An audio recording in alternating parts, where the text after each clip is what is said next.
부탁드리며 오늘의 사연 바로 시작하겠습니다. 젊은 사람들의 마음은 참 알다가도 모르겠습니다. 저도 분명 저 나이 때 어른들한테 너희들 마음은 알다가도 모르겠다고 요즘 것들이라는 말을 들었던 것 같은데 어쩌면 도돌이표처럼 저도 똑같이 말하고 있더라고요. 아마 제가 젊은 친구들이 많이 왔다 갔다 하는 곳에서 일을 하고 있어서 더 피부로 느껴지는 것이 많은 것도 이유 중 하나겠지요. 나름 핫플레이스라고 부르는 곳에서 카페를 하고 있거든요. 물론 처음부터 카페를 운영했던 건 아니었습니다. 고만고만한 단층 집들이 옹기종기 모여있던 오래된 동네.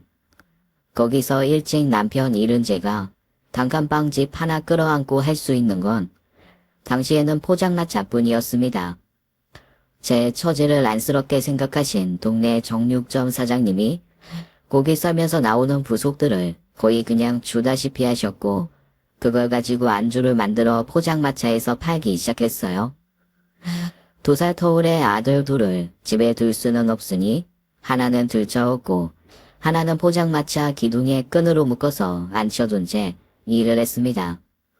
당시만 해도 사람들이 짓궂기는 해도 대놓고 악하게 구는 경우는 별로 없어서 술에 거나하게 취해 저를 희롱하려던 분들도 등 뒤에 업힌 아이를 보면 얼른 정신 차리시더라고요.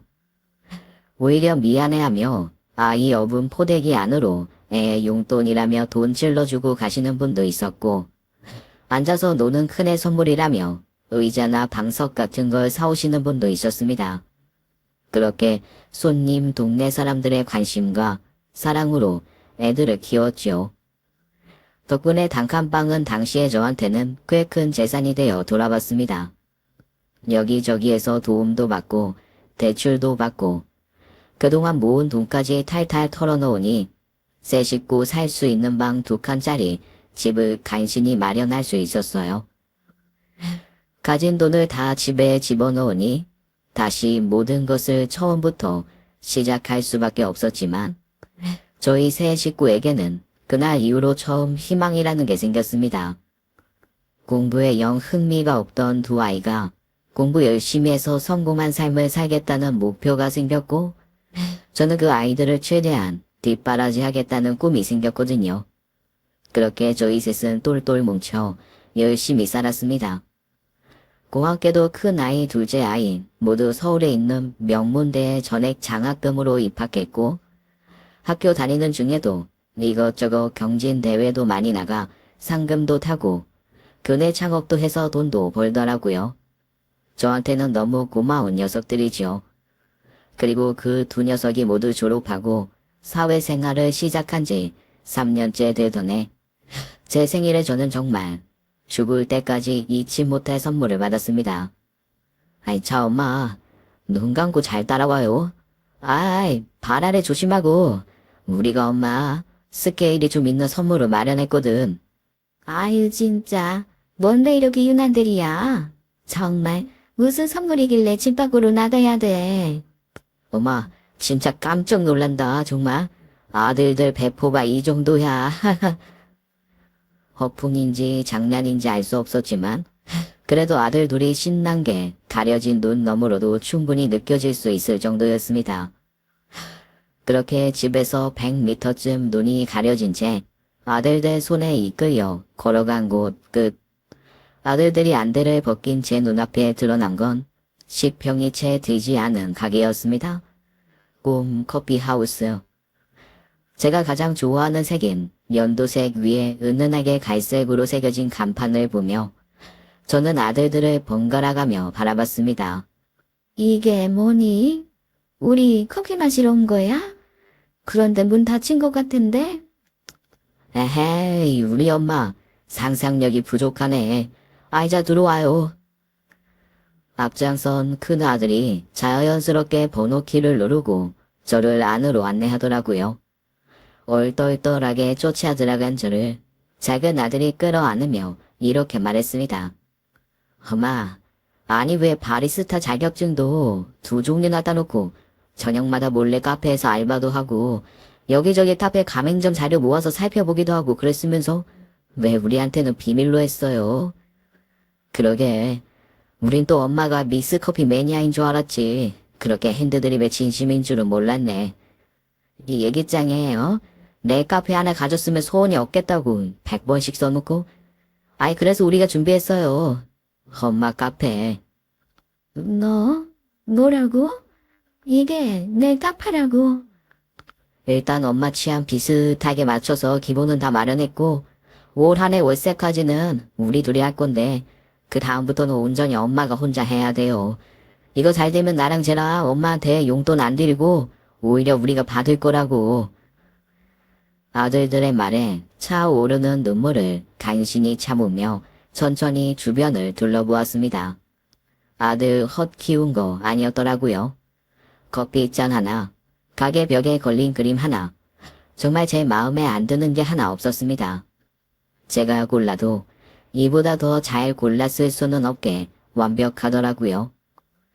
그렇게 저는 아들 둘에게 카페를 선물 받았고 몇 달 지나지 않아 커피 맛 좋은 가게로 주변에 소문이 나서 정신없이 바빠지기 시작했습니다. 그리고 그즈음 큰 아들은 오랜 시간 준비했던 외국계 회사에 취직을 해서 억대 연봉, 그 이상을 받고 일하는 성공 가도를 달리기 시작했지요. 둘째 역시 첫째 못지않게 자기 분야에서 단단하게 자리 잡아가고 있었습니다. 가게 잘 되고 아이들 잘 되니 사실 걱정할 게 없더라고요. 다만 가끔 가게에 오는 젊은 사람들의 말과 행동에 스트레스 받고 이해가 되지 않아 힘든 게 유일한 저의 고민이었달까요? 뭐 그것조차도 없으면 그게 삶이겠나 싶어 넘어가던 어느 날 첫째 아들이 머뭇거리며 가게를 찾아와 평생 달란 적 없는 커피까지 한 잔 시켜놓고 저랑 할 말이 있다더라고요. 엄마, 제가 한 1년 만난 여자가 있는데 슬슬 결혼하려고요. 인사 한번 시키고 싶은데 시간 좀. 어머 세상에. 드디어 나도 며느리가 생기는구나. 같은 밥부터 먹으면 어색할 수도 있으니까 일단 가게로 오라고 해. 커피 한잔 하지 뭐, 가볍게. 그렇게 저는 며느리가 될 아이를 가게로 불렀고 며칠 뒤 아들은 며느리가 될 아이와 함께 퇴근 시간쯤 가게로 찾아오겠다 전했습니다. 그리고 약속 당일 저한테 무슨 일이 있다는 걸 알기라도 하는 듯 유난히 그날따라 손님이 없더라고요. 평소 같으면 아르바이트생과 저 둘 다 눈코 뜰 새 없이 바빠야 하는데 개미새끼 한 마리 얼씬거리지 않는 신기한 날이었습니다. 어차피 아들과 며느리 될 아이가 오면 가게 문도 일찍 닫을 예정이어서 아르바이트생도 반차 느낌으로 용돈 좀 쥐어주고 이르게 퇴근시키고 혼자 가게를 지켰습니다. 통화를 하면서 한 여자가 카페로 들어오더라고요. 들어올 때부터 통화 상대와 육두 문자를 주고받으면서 시끄럽게 하길래 속으로 네 집 딸인지 참 교육 엉망이다 라는 생각을 하며 바라보았습니다. 커피를 시킬 때도 고갯짓으로 툭, 카드도 던지도 주더라고요. 그리고 커피 나왔다고 호출을 했더니 전화기를 가리키며 얼굴을 찡그리고 저한테 손짓을 하는 겁니다. 자기 지금 전화 받고 있으니 좀 가져와라 이거죠. 원래는 안 되지만 손님도 없고 이런 사람이랑 대거리 해봐야 소용없으니 그냥 갖다 줬습니다. 고맙다는 말도 당연히 없고 거친 말 툭툭 내뱉으며 통화하느라 정신없더라고요. 손님도 없고 가게도 넓지 않으니 자연히 그 통화 내용이 제 귀로 들어오는데 어휴 정말 민망하기 그지없었습니다. 솔직히 좀 걱정되더라고요. 이 손님이 있는데 아들과 며느리 될 아이가 같이 들어오면 제가 당황스러울 것 같은 거죠. 그래서 아들에게 전화를 걸었는데 회의 들어갔는지 꺼져 있더라고요. 하는 수 없이 이제나 저제나 저 여자가 통화 끝나고 나기를 기다리며 혼자 안절부절 못했습니다. 제가 진짜 수없이 많은 젊은 세대들을 만나고 그들이 기함하게 만드는 다양한 행동을 많이 겪었지만 그 여자는 정말 넘사벽이었어요. 클럽에서 만난 남자마다 잠자리를 가지고 그 남자들 품평을 아무렇지도 않게 하더라고요. 게다가 연애하는 사람을 따로 두고 이 남자 저 남자 여지 남기면서 연애도 아니고 연애가 아닌 것도 아닌 애매한 관계를 몇 명이나 가지고 그걸 또 즐기고 있었습니다. 야, 체력 될 때 이놈 저놈 만나도 보고 노래도 봐야 뭐가 찐인지 알지. 나 그래서 제대로 된 거 물은 거잖아. 음식도 많이 먹어봐야 제대로 된 맛을 알잖아. 남자도 똑같아. 죽으면 썩을 몸 뭐 그렇게 아끼냐? 그냥 땡기면 놀아. 어차피 결혼이라는 거 나중에 싱글스탑 할 때나 쓰는 거 아니야? 너 그래서 어제 그 오빠랑 잤어? 아니 왜 안 잤어? 야 멍충아, 일단 자고 나서 생각하는 게 남녀 관계라니까. 아? 사실 그 얘기를 들으면서 속으로 저한테 정말 딸이 없어서 다행이라는 생각이 들었습니다. 세상 저렇게 문란한 여자가 또 있나 싶었고 저런 게 내 딸이면 정말 복장이 터져 죽겠구나 싶었거든요. 카페 하면서 정말 어이없는 여자들 많이 만났는데 그 여자가 진짜 최고 중에 최고였죠. 얼른 나가라. 내 아들과 며느리 될 여자 오기 전에. 마지막 커피 한 모금 그거 얼른 마시고 나가라 하며 소원을 빌고 있는데 카페 문이 열리고 아들이 들어왔습니다. 왔니? 자기야, 늦는다며. 어머니가 아직 안 오셨어. 아들을 보고 저와 그 여자가 동시에 맞이하며 반응하던 그 순간 저는 저대로 그 여자는 그 여자대로 서로 당황해서 그 자리에 얼어버렸습니다. 저 막장의 끝판왕이 제 아들의 여자친구라는 사실에 저는 머릿속에 혈관이 터져 나갈 것 같았고 그 여자는 있는 대로 떠들어댄 싼 입에서 나온 말을 다 들은 제가 시어머니라는 사실에 나름 혼비백한 모양이더라고요. 그렇게 서로 어색함이 극강에 달한 채 마주 앉아 있는데 가까이서 얼굴을 보고 저는 다시 한번 등골이 오싹해지는 걸 느꼈습니다. 처음 들어올 때는 선글라스를 끼고 있어서 정확히 못 보았고 그 다음엔 이상한 얘기를 떠들어댈 때는 제가 얘기 듣고 있는 걸 티내지 않으려고 그쪽으로 시선을 주지 않았거든요. 그래서 제대로 얼굴을 본 건 처음이었는데 거라 뭔가 익숙한 얼굴이었습니다. 저의 고등학교 시절을 내내 지옥 불고덩이로 만들었던 동창. 그 아이의 얼굴이 거기 있더라고요. 김지선이라는 아이였습니다. 누군가가 우스갯소리로 그러더라고요. 시래기 지겨워서 시금치도 안 먹고 시장도 가기 싫고 시계도 안 찬다고. 그만큼 시자 들어가는 게 싫다는 말이겠죠. 저는 그렇게 따지면 김밥, 김말이, 김치 다 멀리 해야 하고 우리나라에서 제일 많은 성씨 중 하나인 김씨 역시 깊이 해야 하는 사람입니다.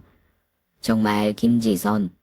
그 아이에게 너무너무 오랜 시간 지독하게 괴롭힘을 당했거든요. 고등학교 내내 매일 아침 어떻게 하면 학교를 가지 않을 수 있을까 고민했을 정도였어요.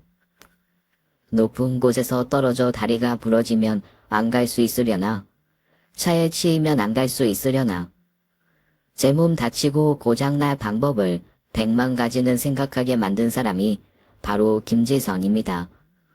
눈꼬리가 올라가고 눈동자 아랫부분의 하얀 부위가 유난히 많이 보여 그냥 눈을 떠도 누군가를 깔보는 듯한 눈이 딱 그 아이 같더라고요. 혹시나 하는 마음에 그래도 마음을 다잡고 앉아 대화를 나눴습니다. 참 예쁘게 생겼네. 부모님 중에 누구 닮았어요? 아, 저요? 저 엄마 판박이에요. 엄마랑 지금도 같이 나가면 언니 동생 소리 들을 정도로 똑같아요. 아, 맞아, 엄마. 안 그래도 얼마 전에 우연히 집에 놀러 갔다가 어머님 학생 때 사진 봤는데 와, 나 이 사람이 타임머신 타고 가서 사진 찍은 줄 알았잖아. 아, 그래? 어머니 연세가... 엄마랑 동갑. 그래서 안 그래도 우리 결혼하면 사돈끼리 친구 되겠다며 어머니가 좋아하시더라고. 아이, 그러니? 친구처럼 지내면 좋지 뭐. 안 그래도 제가 오빠한테 두 분 성함도 비슷해서 친구하면 정말 좋을 것 같다고 몇 번 말한 적 있어요. 어머님 이름이 이지성 맞으시죠? 그래요. 어머니 성함이 어찌 되시길래? 우리 엄마는 김지성이요. 순간 심장이 쿵 하고 내려앉았습니다. 그 이름이 나오는 순간 저도 모르게 손에 들고 있던 컵을 좀 떨어서 커피를 흘릴 정도였죠. 당황한 아들이 아는 사람이냐고 물었지만 그 질문에 바른 대답을 해줄 수는 없었습니다. 이름을 듣는 순간 저도 모르게 십수년 전 그 시절로 훅 시간 여행을 다녀오듯 기억을 되새기고 말하거든요. 선지파, 김지성과 그 일당을 부르는 말이었습니다. 그 아이들이 지나간 곳에 피바람이 분다고 해서 선지파이기도 했고 그 아이가 아이들을 괴롭힐 때 자주 썼던 게 선지여서 선지파라고도 불렀지요. 사람이 사람을 싫어하는데 이유가 없을 수도 있습니다. 그냥 싫을 수도 있죠. 그런데 그 아이와 그 일당은 그냥 일하는 것도 없이 무조건적으로 아무나 무작위로 괴롭혔습니다. 오죽하면 오늘 선지파의 일당으로 다른 아이의 옷에 선지피를 들이붓는 짓을 했던 아이가 그 다음 날은 또 다른 아이에 의해 선지피를 뒤집어 쓰는 피해자가 되는 시기였어요. 서로가 서로를 물어뜯고 괴롭히는 그 와중에 피라미드 꼭대기에 버티고 서서 비웃는 건 늘 김지선 그 아이였습니다. 정육점을 하던 아버지 덕에 소 부산물을 늘 넘치게 가져올 수 있었던 그 아이는 꼭 아이들을 괴롭힐 때 자기가 조달한 소 부산물을 사용했어요. 소 피를 뿌리거나 억지로 먹이기도 했습니다. 진짜 말 안 듣는 아이는 우르르 끌고 가서 도살하는 공간에 집어 넣어두고 가두기도 했고요. 한참 감수성 예민한 여고생에게 고깃덩어리가 아닌 막 해체된 소가 곳곳에 널브러져 있는 공간은 공포 그 자체였습니다. 저도 그곳에 몇 번 갇혀 기절하기도 했고 한 친구는 그 트라우마를 이기지 못해 극단적인 선택을 하기도 했지요. 하지만 극단적인 선택의 이후에 또렷하게 김지선이 영향을 주었다는 증거가 없어서 단순 정학으로 그 사건은 마무리가 되었고 이후 학교에 돌아온 그 아이는 더 악독해졌습니다. 고약한 냄새가 나는 내장 분비물을 머리끝부터 발끝까지 부어 화장실에 가두거나 폭력을 가하는 건 그나마 참을 수 있는 것들이었어요. 말로 쏘아붙이는 상처는 오히려 몸에 남은 상처보다 오래 남더라고요. 야, 너는 거울 보면서 밥 먹어. 바로 네 상판 보고 토 나와서 다이어트가 절로 되겠다.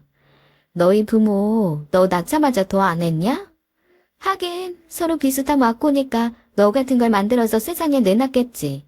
아, 벌레 새끼들. 지금 우리 엄마 아빠한테 그런 거야? 헐, 꼴에 또 부모 욕했다고 분노해? 야, 네 애비도 네 애미 상판 보기 싫어서 일찍 뒤진 거 아니야? 아니지. 딸형 꼴 보기 싫어서 뒤졌나? 아우, 조만간 엄마도 골로 가겠네. 끼리끼리 논다는데 남편 따라가지 않겠어? 축하한다, 예비 고환연. 저희 아빠, 제가 고등학교 1학년 때 사고로 돌아가셨습니다. 피에 젖은 교복을 빨아도 그 붉은기가 지워지지 않아 제가 울면서 빨고 있었거든요.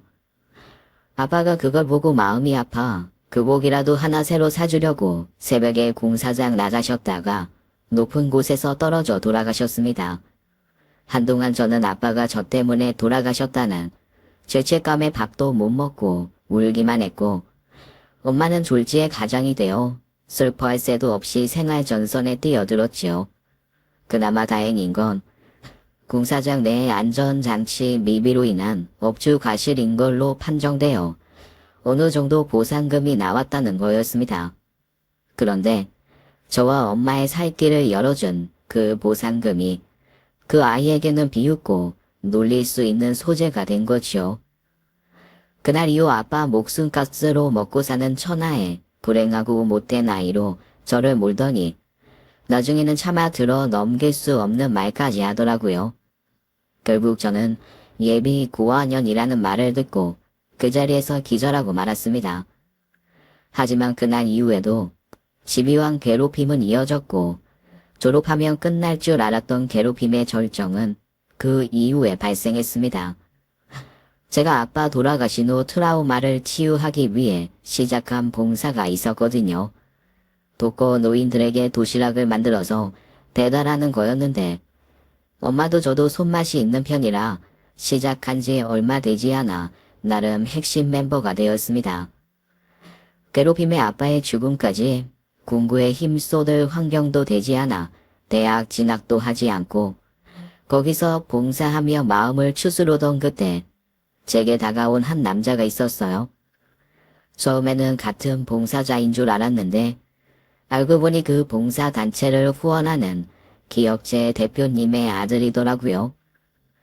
저희는 금세 사랑에 빠졌고 결혼을 약속했습니다. 그렇게 제 인생이 한번 빛을 보는 하던 그때 김지성 그 아이가 다시 나타났어요. 어디서 소식을 듣고 나타났는지 봉사단체에 나타나 저에 대한 안 좋은 소문을 흘리면서 제 생활을 다 흔들어 놓더니 결국 1년 반 만에 그 남자까지 뺏어가더라고요.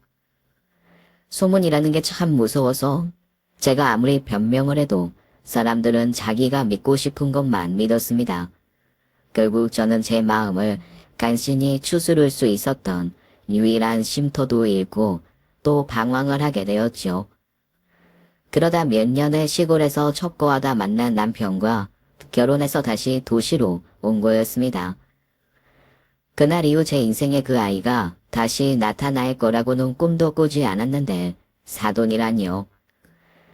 저는 그 아이가 딸을 만난 바로 그날 집에 오자마자 아들에게 모든 이야기를 다 해주었습니다. 그리고 카페에서 그 아이가 떠들어댔던 문란한 말들도 낱낱이 다 전해줬죠. 엄마, 제가 연애하면서 쭉 지켜봤는데 그렇게 나쁜 애 아니에요. 그리고 장모님이랑 엄마가 악연인 건 알겠지만 사돈끼리 자주 만날 것도 아니고 얘 착해요. 견제관념도 뚜렷해서 벌써 자기 앞으로 현금만 1억 넘게 저축해놨고 그리고 요즘 애들 저도 요즘 얘기는 하지만 괜시니 말 더 세게 해서 확확 지르고 뭐 그러는 거 없잖아 있어요. 아까 아마 그런 걸 거예요. 아이고 아들은 이미 눈에 뭔가 단단히 쓰인 모양이었습니다. 다른 일 같으면 저도 아들을 믿고 넘어갔을 텐데 이건 정말 아니라는 생각이 들었어요. 무조건 제대로 된 증거를 잡아야겠다는 마음뿐이었습니다.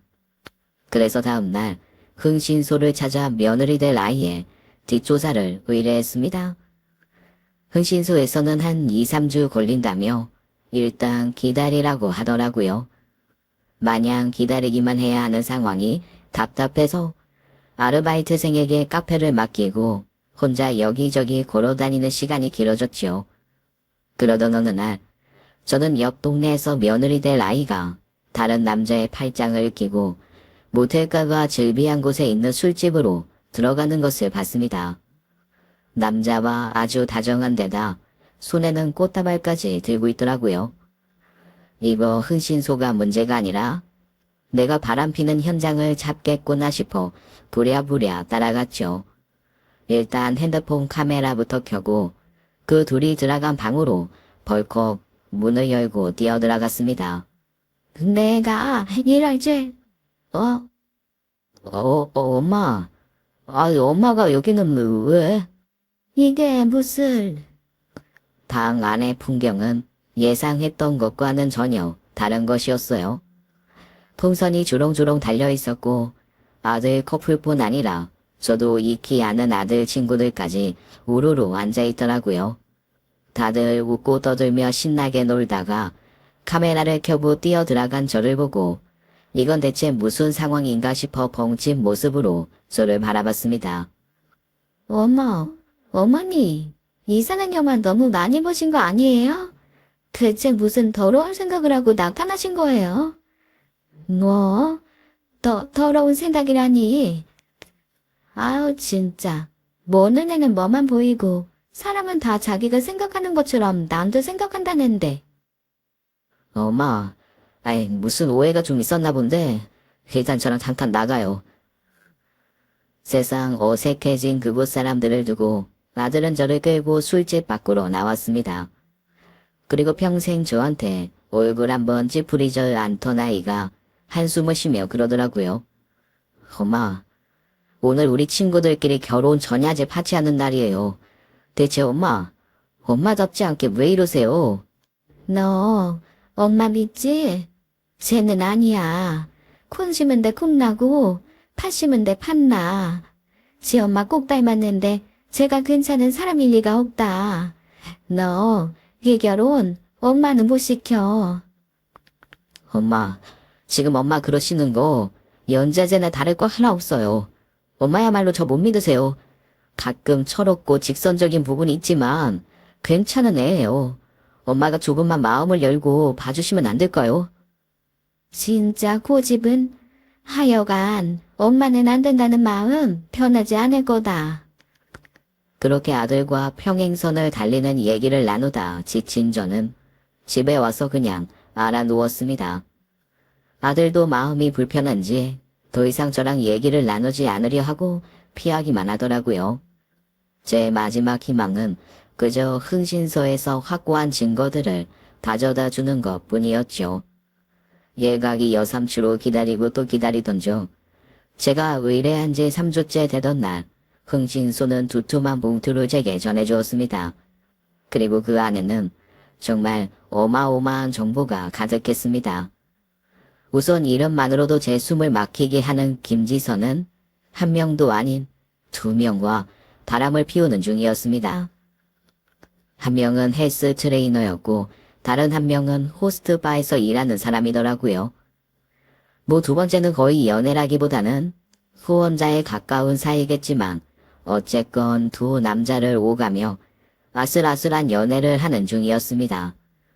사방팔방 얼마나 모텔을 드나드는지 어떤 날은 오전에는 트레이너, 오후에는 호스트바 직원을 만나며 아주 바쁘게 살더라고요. 그리고 예비 며느리는 진짜 예비 며느리라고 부르기도 싫지만 여튼 그 아이는 자기 엄마 못지않은 화려한 과거를 보유하고 있었습니다. 제 아들이 아주 자랑스럽게 결혼할 아이가 현금만 1억이 넘게 모았다고 그걸 성실함의 증거로 제게 말해줬었거든요. 그런데 그 돈이 남자들을 만난 대가로 받은 돈이더라고요. 어이가 없었습니다. 대학을 간신히 들어가긴 했더라고요. 하지만 그 대학도 제 아들한테는 전공이 맞지 않아 중퇴를 했다고 했는데 제가 알아보니 교수와의 스캔들로 학교에서 쫓겨난 거나 다름이 없었습니다. 그 교수도 학교에서 쫓겨나 지금은 어느 지방에 있는 학원을 전전하며 강사로 살고 있다고 하더라고요. 그 사람이 예비 며느리 아이한테 여전히 미련을 버리지 못하고 가끔 연락을 하는 모양이었는데 세상에 그 사람하고도 지금까지도 가끔 만남을 가지더라고요. 뿐만 아니라 아예 대학 중퇴 후에는 전문적으로 오피스텔 하나 빌려서 불법으로 남자들을 만나는 일을 했는데 그때 번 돈이 제 아들한테 얘기한 그 현금이었던 겁니다. 어쩐지 아이가 머리끝부터 발끝까지 명품을 주렁주렁 달았는데 그 모든 것들이 하나도 좋아 보이지 않는다라고 생각을 했는데 그 이유가 다 있더라고요. 흥신소에서는 친절하게도 지금도 그 아이가 만나고 있는 남자들, 대학교 때부터 만나왔던 그 학교 교수, 그런 사람들 사진을 꼼꼼하게 찍어서 제게 정리까지 해서 갖다 주기까지 했습니다. 제가 가장 분노한 지점은 제 아들과 만나고 있는 동안에도 10명이 넘는 남자들과 잠자리를 가지며 용돈을 벌었다는 거예요. 제 아들은 그것도 모르고 직장을 다니는 건 아니지만 프리랜서로 충분히 자기 밥벌이하고 있다고 제게 설명했거든요. 앞으로도 살림하면서 아들 돈만 받아서 쓰는 게 아니라 자기가 용돈 정도는 벌어서 쓰겠다고 했다며 뿌듯해했던 게 기억납니다. 그 용돈 벌이라는 프리랜서 아르바이트가 몸을 가지고 하는 일이라는 건 제 아들도 몰랐던 거겠죠. 그러면서 흥신소 사람이 이런 건 너무나 많이 봤다는 듯 정말 뻔한 상황이라며 이렇게 말을 해줬습니다. 사모님, 아이 저희가 뭐 이혼 케이스 한두 번 봅니까? 이런 여자들 뻔해요. 함부로 몸 굴리고 살다가 이제 늙고 얼굴에 주름도 생기고 지 찾아주는 남자도 좀 떨어지고 하니까 뭐 신분세 딱 싹 해서 어디 좋은 데 시집 가려는 거죠. 사모님인 척 고상하게 살려는 건데 사실 얼마 못 갑니다. 얼마 못 간다니요? 그게 무슨 말씀이세요? 아, 이런 여자들 평범한 월급쟁이 남자한테 절대 시집 못 가요. 이 지가 하룻밤에 벌어본 돈이 있는데 이게 자기가 노력해서 몇백만 원을 벌어본 사람은 몇십만 원 쓰는 것도 아까워할 수 있는데 큰 노력 안 하고 큰 돈 벌어본 사람은 만족을 못 하거든. 사모님 아들이 돈 좀 벌죠. 아마 그래서 들러붙으려고 신분 세탁해서 접근한 걸 거예요. 갑자기 손발이 덜덜 떨려왔어요. 그리고 흥신소가 전해준 사진을 차곡차곡 챙겨서 아들을 불렀어요. 아들은 제가 또 무슨 얘기를 하려나 반쯤은 기대 없는 얼굴로 다가와서 제 앞에 털썩 앉더라고요. 저는 말없이 아들 앞에 제가 조사한 걸 내밀었습니다. 처음에 흥신소 이름이 붙은 봉투를 보고 아들이 저를 보며 얼굴을 찌푸리더라고요. 엄마, 걔한테 사람같이 붙였어요. 아니 뭐 나올 것도 없었을 텐데 뭐하러 이런 데 돈을 써요. 아, 엄마도 진짜 나한테 진짜 왜 이래요? 잔소리 하지 말고 가. 일단 보고 얘기해. 아들은 아무 생각 없는 얼굴로 하나하나 사진을 넘기기 시작했어요. 하지만 점점 표정이 굳더라고요. 그리고는 가장 최근까지도 자기랑 사귀고 있는 그 아이가 다른 남자와 모텔 드나들고 자기가 지금 살고 있는 오피스텔에 남자를 끌어들이는 사진까지 보고는 손을 덜덜 떨며 한참을 숨을 몰아쉬었습니다. 그런 아들의 모습을 보는 제 마음도 편하지는 않았죠. 하지만 차라리 결혼 전에 모든 걸 알고 헤어지는 게 낫지 결혼한 다음에 이 모든 걸 아는 건 더 큰 일이라는 생각 때문에 아들한테 말을 할 수밖에 없었어요. 이거 어떻게 할 거야? 아들은 한참 동안 아무 말이 없었습니다. 그리고는 차분한 얼굴로 고개를 들고 이렇게 말하더라고요. 엄마, 상견례 한번 하시죠. 뭐라고? 너 미쳤어? 지금 이 상황인데 결혼을 강행하겠다는 거냐? 아니요. 우선 엄마한테 죄송해요. 엄마 말 안 믿어서. 그리고 저도 사실 곰곰 생각을 해봤는데 이렇게까지 엉망진창의 상황까지는 생각 안 했지만 여튼 장모님, 아니 이 여자의 엄마한테 사과는 받게 해드리고 싶었거든요. 그 방법을 좀 고민하고 있었는데 이건 보니까 사과가 아니라 엄마도 뒤집어 엎는 상황 해보셔야 되지 않겠어요? 뒤집어 엎다니? 뭘 더 뒤집어 엎어? 엄마, 이때까지 쌓아온 한 번은 푸셔야죠. 그 자리가 상견례 자리가 되면 어떨까 싶어요. 그러니까 그냥 엄마 상견례 해요. 엄마의 행복해야만 했을 어린 시절 망친 그 사람 뺨이라도 한 대 치셔야 될 거 아니에요. 아들의 말을 듣는 순간 갑자기 무언가 눈앞을 가리고 있던 안개가 걷히는 것 같았습니다. 왜 내가 이 나이 되도록 그 이름만 들으면 덜덜 떨 만큼 못나게 굴었을까 싶은 생각이 드는 거예요. 그래, 한번 사는 인생, 한번 제대로 치받아 보기는 하자 라는 생각이 들어 아들에게 상견례를 진행시키라고 했습니다. 그리고 대망의 상견례 날, 그 두 모녀는 머리끝부터 발끝까지 명품으로 휘감고 아주 거만하게 나타났습니다. 닭가사동은 그냥 아주 얌전한 스타일, 학자 같은 분이더라고요. 사실 아들에게 얘기를 듣고 알고는 있었습니다. 저한테 뺏은 그 남자랑 결혼을 하기 직전 고등학교 시절에 벌인 일을 듣고 그 사람의 아버지가 결사 반대를 해서 결혼까지는 가지 못했다고 하더라고요. 아마 그 이후에 샌님처럼 얌전한 사람을 잡아서 결혼을 한 모양이었습니다. 상견례장에 들어온 두 모녀, 세상 고상한 척 인사도 정중하게 하고 제 아들 칭찬도 하며 슬슬 분위기에 발동을 걸더군요. 그 모습만 봐서는 교양이 머리끝까지 찬 사모님 그 자체였습니다. 네가 그런 식으로 말하는 걸 한 번도 상상해 본 적이 없어서 이름 모르고 만났으면 너인 줄 몰랐겠다. 너라니요? 사돈, 그게 무슨... 사돈 좋아하네. 그리고 뭐?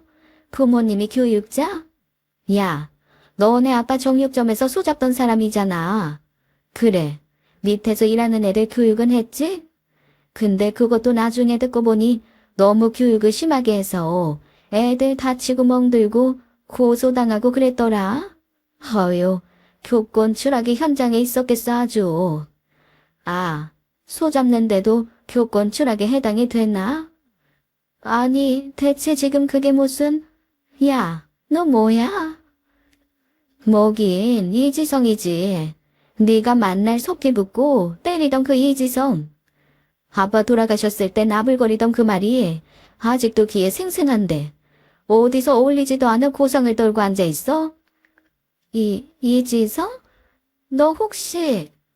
그래 이 기집애야. 이제 기억나냐? 너야말로 노래 제끼면서 사람 죽이고 아무렇지도 않던 시절 아주 세탁 잘했나 보다. 호이야, 비법 좀 알자. 아, 얘가 지금 무슨 소리를. 그래, 동창인 건 기억나는데 너 나를 다른 사람이랑 착각한 것 같은데? 놀고 있네. 야, 어울리지도 않는 연기하지 말고 그냥 본성 드러내. 너 지금 맞박에 핏줄 썼어. 그건 학생 때나 지금이나 똑같네. 선지파, 공격 신호등, 김지선 맞박 핏줄. 야! 학교 다닐 때도 그랬거든요. 조금만 심기가 상하면 이마에 핏줄이 섰는데 본인은 그게 엄청 콤플렉스였습니다. 그래서 대놓고 앞에서는 말하지 않았지만 다들 뒤에서는 수근수근 선지파 김지선, 공격 신호등이 맞박에 있는 핏줄이라고 비웃었는데 그걸 제가 건드리니 부팔하더라고요. 그 모습에 놀란 건 바깥 사돈이었습니다. 아니 이게 지금 무슨... 아이 당신 동창이 맞아? 선지파는 뭐고 맞박 핏줄로도 뭐야? 저분이 하신 얘기가 다 진짜야? 당신은 어차피 쫄래쫄래 따라온 거면 그냥 가만히 있어요. 그래, 네가 아주 단단히 마음먹고 나온 모양인데 너 내가 여기서 딸 때문에 끼깅하면서 사과하고 그럴 거라고 생각했으면 너 나를 너무 무르리 본 거야. 사과? 누가 받아든 준대? 그래, 할 생각도 없으니 받을 일도 없지. 그 상판 보니까 기억나네. 더럽게 재수없는 년. 지혜비 잡아먹은 팔자 더러운 년. 아니, 어떻게 또 오늘 그렇게 굵고 죽죽한 걸 처입고 왔대? 왜? 내가 쏟아준 소피 든 옷이 그렇게 마음에 들디? 네 년 나오는 거 알았으면 내가 선물로 한 바가지 가져올 걸 그랬다. 굳이 무겁게 뭐하러. 이미 네 인성 자체가 피바다인데 그렇게 들어올 때부터 고상 떨면서 가식만 안 부렸어도 내가 좀 더 구경하려고 했는데 야 진짜 역겨워서 더 이상은 못 봐주겠더라. 너는 그게 문제였어. 아가리 재수 없는 거. 하여간 재수 털려서 오던 복도 밀어내는 그 주둥이. 아, 안 그래도 들었다. 사별했다며? 넌 참 남자복도 없다. 애비 잡아먹은 게 남편도 잡아 쳐드셨네. 아주 박복의 끝이야. 차라리 아들 낳은 게 낫다 야. 딸은 엄마 팔자 담는다는데 너 닮았으면 네 딸도 남편 잡아먹었을 거 아니야. 그러게. 나도 딸이 엄마 팔자 담는다는 말 사실 별로 안 믿었는데 너 보니까 믿어지네. 아주 맹신하게 되더라고. 너 남자 많은 거 네 딸도 아주 주변에 남자가 드글드글 하더라. 뭐? 너 말 조심해. 나도 사람한테는 말 조심해. 사람 아닌 것들한테는 굳이 그럴 필요 없어서 안 하지만 너 예전에 나랑 결혼할 뻔한 사람 꼬셔서 가져가더니 결국 그 집에서 네 고등학교 때 만행 알고 꼬지라고 뻥찼다며? 저분한테는 잘 숨기고 살았나 봐. 워낙 좋은 인품의 남자라. 누구 남편처럼 마누라 두고 죽어버리는 책임감 없는 사람도 아니고 과거는 필요 없다고 해주더라고. 아, 그래? 과거는 필요 없고 그럼 현재는?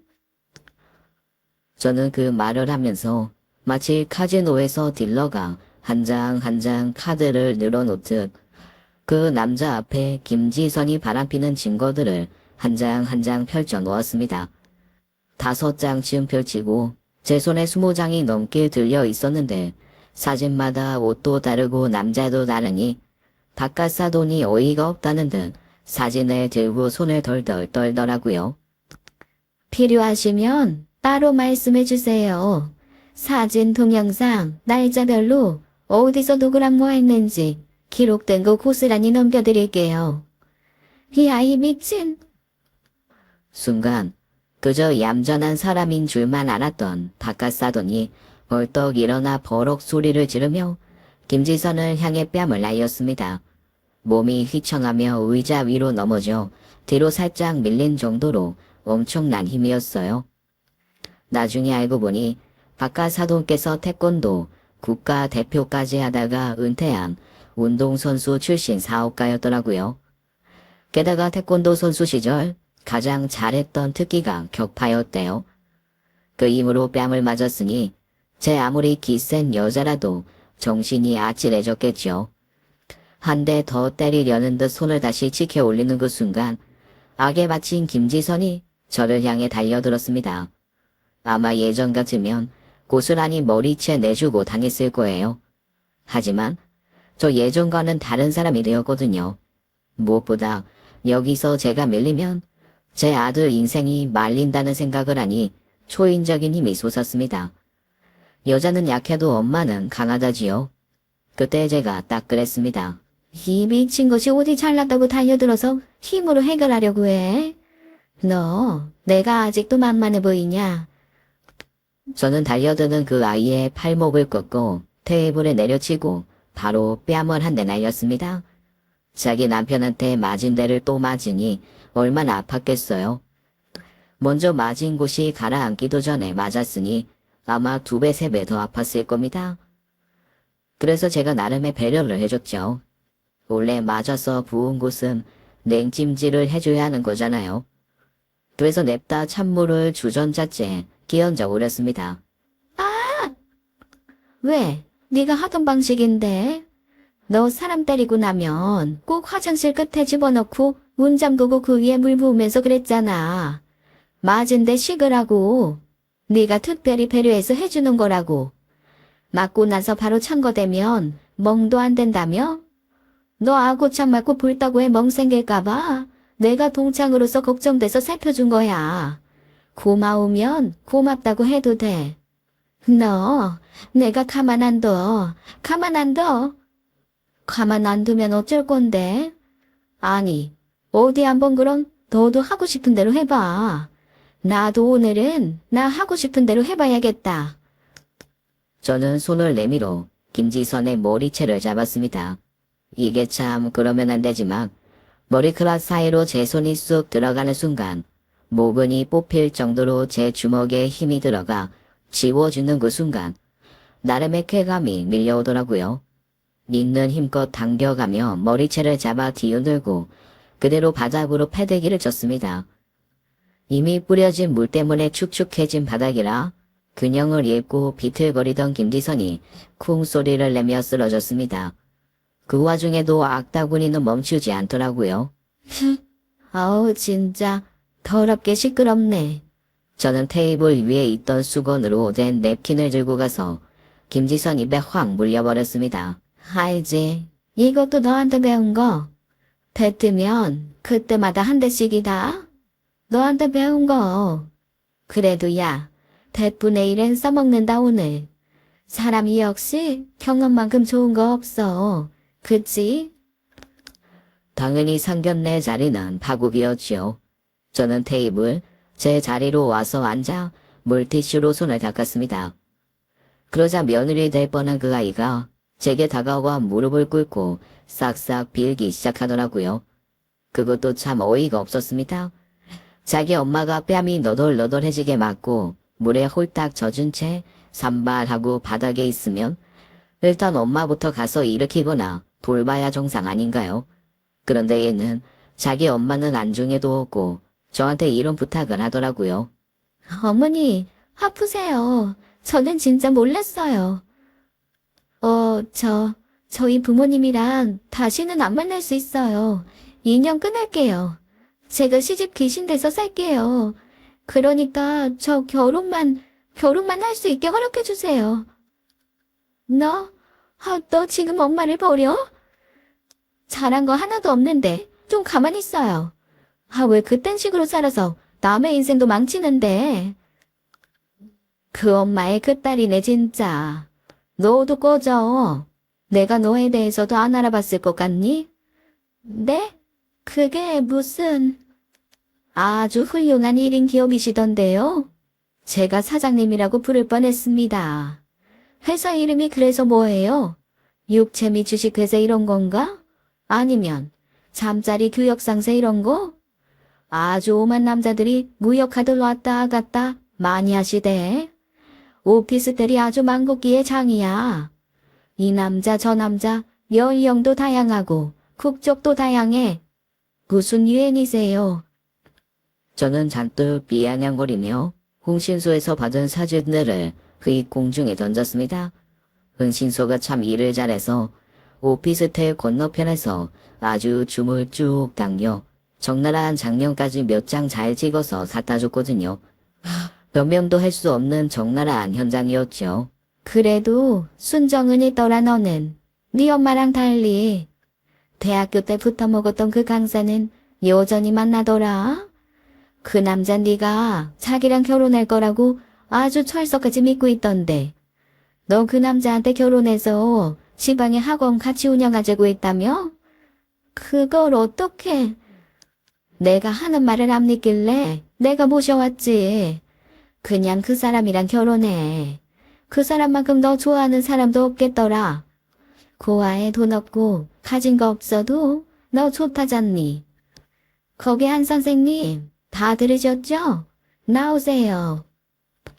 상견례하는 곳이 문으로 가운데를 나누어 둔 한정식 집이었거든요. 벽인 줄 알았던 문이 열리며 그 쫓겨난 대학 강사가 머리 빠진 모습을 드러냈습니다. 자기야, 나는 정말 저 아줌마 말 안 믿었는데 그러면 내 아이 가졌다고 이 좋은 산후조리원은 미리 예약해야 한다고 가져간 2천만 원 그것도 다 거짓인 거야. 망연자실한 모습으로 털썩 주저앉는 남자를 보며 콩 테이블을 치며 일어난 사람은 박가사돈이었습니다. 성큼성큼 걸어가 자기 딸의 뺨도 있는 힘껏 내리치더라고요. 그대로 그 아이는 자기 엄마가 쓰러져 있는 바닥으로 쓰러지며 겹쳐 넘어졌습니다. 내 그동안 두 모녀가 아나무인 못해 먹은 집 좀 간간히 한다는 거 알고 있었는데 이딴 식으로 살았어. 둘 다 오늘부로 내 호적에서 아웃이야. 당신 집 들어올 생각하지 말고 너는 네 엄마랑 같이 살건 저 남자랑 같이 살건 오늘부터 내 딸 아니니까 그런 줄 알아. 그렇게 버럭 화를 낸 박가사도는 뒤도 돌아보지 않고 떠났습니다. 도 여자만 황망한 얼굴로 바닥에 주저앉아 있었죠. 거기에 여전히 미련을 못 버리고 멍청하게 자기한테 돌아오라고 울며 비는 그 한 선생이라는 사람까지 아주 가관이었습니다. 야, 내가 마지막으로 딱 한마디만 하자. 뭐? 너 나보고 아빠 잡아먹고 남편 잡아먹었다 그랬지. 적어도 그 두 사람은 천국이라도 갔을 거야. 그런데 넌 네 자식 인생 조지고 너도 나락이잖아. 게다가 지금까지 한 짓이 있어서 송장역은 지옥이라고. 축하한다. 인생 대책이 말아먹고 노년에 그 집굴로 나 앉은 거. 정 굶어 죽겠으면 한번 찾아와. 너 좋아 죽는 선지 한 그릇 대가리에 부어줄게. 저는 그렇게 마지막 한마디를 남기고 아들의 손을 잡은 채 유유히 밖으로 빠져나왔습니다. 안에서는 두 모녀의 악에 바친 비명소리가 들렸고 간간히 눈물로 호소하는 그 한 선생의 목소리도 들렸죠. 엄마, 속 좀 시원해요. 사실 저도 한 소리 하고 싶었는데 오늘은 엄마가 주인공이어야 하니까 엄마 원하는 대로 하게 해주고 싶어서 꾹꾹 참았어요. 한마디 하지 그랬어. 너도 하고픈 말 못하면 그거 한댄다. 사실 말도 섞기 싫었어요. 그리고 저 성격에 분명 사방의 피해자 코스프레 할 것 같아서 제 친구들한테는 이미 다 말해놨어요. 아까 싸움 시작할 때 다중통화 버튼 눌러서 들은 애들은 또 다 들었고 어디 가서 이상한 소문 내는 건 못할 거예요. 잘했네. 이제야 좀 똘똘한 내 아들로 돌아온 것 같네. 아들은 그런 저를 꼭 안아주었습니다. 저는 일단 아들이 그런 여자랑 결혼한 걸 막은 것이 행복했고 무엇보다 제 지난 한 해 풀어낸 게 가장 좋았어요. 이후에 저한테 보너스 두둑하게 받은 흥신소에서 슬쩍 전해준 소식에 의하면 결국 두 모녀는 각각 남편이자 아버지였던 바깥사돈에게 확실히 손절당했다고 하더라고요. 게다가 김지선의 남편이 자기 아내와 바람 피웠던 사람들을 다 고소를 해서 아주 피말리게 괴롭히는 바람에 김지선도 아주 곤란한 상황에 처한 데다 돈도 다 잃었다 했습니다. 제 아들 잡아 팔자 한번 고쳐보려 했던 그 아이는 결국 갈 곳이 없이 그 한 선생이라는 사람을 선택해서 급히 결혼하고 따라갔던 모양인데 그것도 끝이 좋지 않더라고요. 자기 아내의 전적을 알고 의심병이 깊어진 한 선생이 아주 지독한 의처증으로 하루하루 피말리게 감시하고 잔소리하고 가다놓고 통제를 한다고 하대요. 뭐 자업자득인 거죠. 아, 제 아들은 지금 1년 반째 연애하는 여자가 있습니다. 친구 소개로 만났다고 하면서 6개월쯤 되었을 때 저한테 인사를 시켜줬는데 세상에 천만함에 제가 이랬다니까요.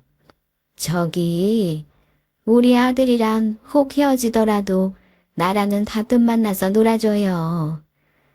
저도 사실은 남편감보다는 시어머니가 훨씬 더 좋아서 제가 먼저 결혼하자고 했어요. 저 어머니 너무 좋아요.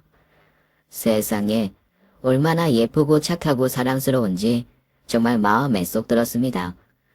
조만간 결혼을 할 예정인데 제가 예단이고 살림이고 아무것도 하지 말고 그냥 몸만 오라고 했어요.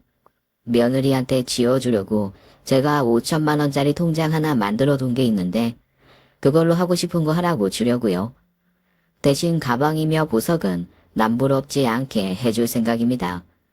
며느리가 복스럽게 웃는 모습, 예쁜 아이라 뭐래도 예쁘지만 그 예쁜 아이가 더 예쁜 거라면 얼마나 곱겠어요. 게다가 이쁜 애가 이쁜 짓만 한다더니 여자 관심 하나도 없던 둘째한테 자기 친한 동생을 소개해줬는데 아이고 둘째가 완전 그 여자한테 푹 빠져서 형 결혼하면 바로 자기도 할 거라고 하더라고요. 둘째 며느리감도 아주 눈에 넣어도 아프지 않을 정도로 사랑스러웠습니다. 게다가 며느리 둘이 친한 사이다 보니 형제들이 커플로 벌써부터 아주 꿍짝이 잘 맞아요. 가정이 평화로워진 거죠. 저 요즘에는 두 며느리랑 같이 놀러 다니고 쇼핑하고 할 생각에 아주 하루하루가 행복합니다. 제가 다 결혼 날짜가 기다려진다니까요. 지금까지 사연 읽어주는 남녀였습니다. 끝까지 함께 해주신 여러분 감사드리며 저희는 다음 사연으로 돌아올게요. 감사합니다.